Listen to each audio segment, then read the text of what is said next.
our private and public lives.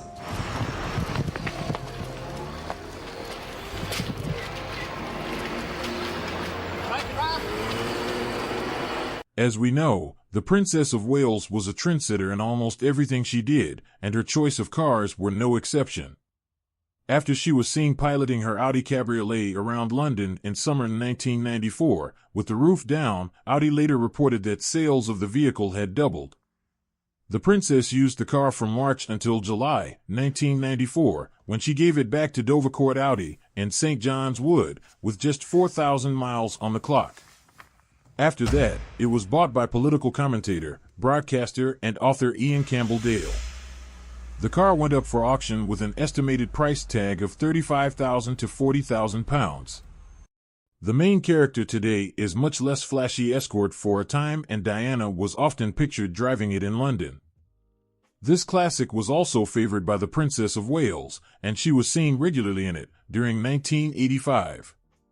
Ordered and specified by the princess from new, it was delivered by Ford in black, while all the other Series 1 RS turbos were white, and is otherwise standard, aside from the radio in the glove box that linked to her Royal Protection Squad officer. A Ford Escort RS Turbo from 1985 has sold at auction for an astonishing £650,000, 20 times what even the very best example could be expected to make. The reason? The black fast Ford was the choice of wheels in the 1980s of the late Diana, Princess of Wales. Bidding started at £100,000, and with more telephone bids from around the world than the auction house had ever had before, soon rocketed up.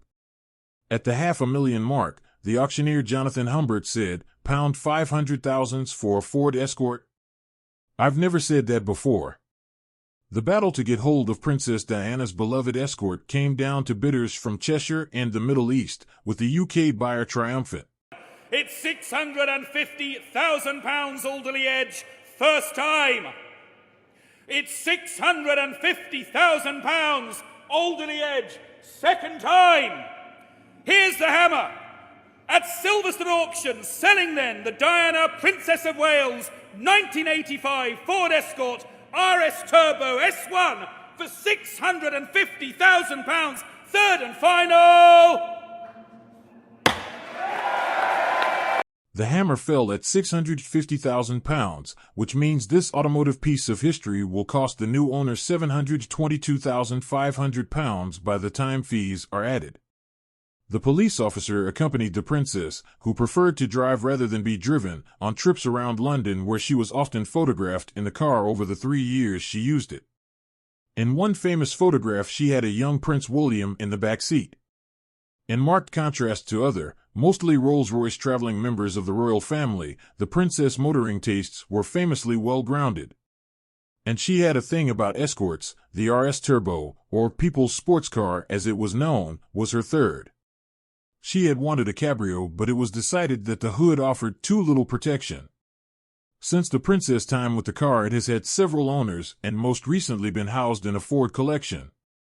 In 37 years it has covered 24,960 miles and is said to be in concours condition.